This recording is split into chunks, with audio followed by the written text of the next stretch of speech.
Hey, what's up, folks? Joey Golliver here, Powder X Coating Systems, going to answer another one of your questions today.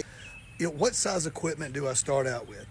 So there's one really obvious answer to that question, and it's not the obvious answer that some of you are probably thinking. Some of you are probably thinking, well, it depends on what you can afford, and that's not the right answer. And the reason that's not the right answer is because there are some misconceptions, and I will talk about those here in just a few minutes. The first obvious answer to that is it depends on room, to be quite honest with you.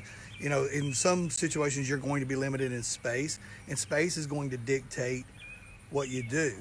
Now, if I'm in a situation where space doesn't matter, then what's the answer to the question? The first way that I'll answer that is, what's the most common thing that we see? So the most common size that we see nowadays is probably 10 foot by 10 foot by 20 foot. So an oven that's 10 foot wide, 10 foot tall, 20 foot long, inside usable space. And that's the most common that we see that people are gravitating towards now. There's always going to be something that you can't do that's bigger than what you've got. I mean, we've got an oven that we've put in that was over 100 foot long, and the guys come back, a few weeks later, so you're not going to believe this.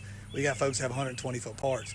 So, you're going to run in situations where that people just have stuff that's larger than what you've got. But what we're looking for is that sweet spot. I would never do anything that was below 10 feet in length. If there was any way that I could do 10 foot in length, 10 foot's what I would go at an absolute minimum.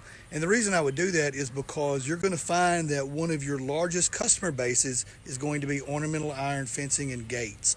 So I can tell you that most people that make fencing make it in 8 and 10 foot sections. And they do it that way so they can truck it, one, and two, nobody's yard's level. So when they go install it, they've got to be able to flow it with the yard and connect.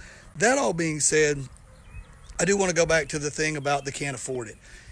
There are some common misconceptions that I want to address just for a moment on the can't afford it thing.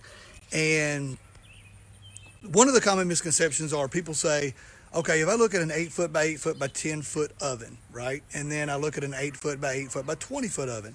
The 20 foot oven is twice the cubic feet of the 10 foot oven. And so the common thought is it's got to cost twice as much. And actually it doesn't. The difference in cost between a 10 foot oven and a 20 foot oven is literally only a few $1,000s. Because if you think about it, all the money in an oven is with the burner, and it's with the doors and the controls and the fans and things like that. The length is just sheet metal. It's just sheet metal and insulation. So it does not double the price to go from 10 foot long to 20 foot long. The second common misconception with that is people go, okay, well, it's twice the cubic feet, it's going to cost twice as much to operate it. But I can tell you that one of our 8 foot by 8 foot by 20 foot ovens typically run gas costs maybe about $4 an hour, depending on where you are around the country, gas or propane. But the difference in cost between a 10 and a 20 is literally probably only maybe a quarter an hour or less. It's not much at all, because we're just heating that volume of air. And once we get it to heat, the burner backs down over 80%. So it way backs itself off. It's kind of like cruise control, on a car. So misconception, don't worry about that part of it on the costing that much more to run it on a gas propane cost. And again, on the cost of the equipment, doesn't make as big a difference as people think that it does. So hope that answered that question for the folks that sent it to me. Again, shoot me your questions, joey@powderx.com. You can also, if you're interested in our classes, I'm telling you, come check this stuff out. We've trained over 5,000 people already. So go to powderx.com and click on the training part up at the top. If you're looking for some equipment, you can see everything about boosts and ovens and all those fun things there. Or you can go to powderxclass.com.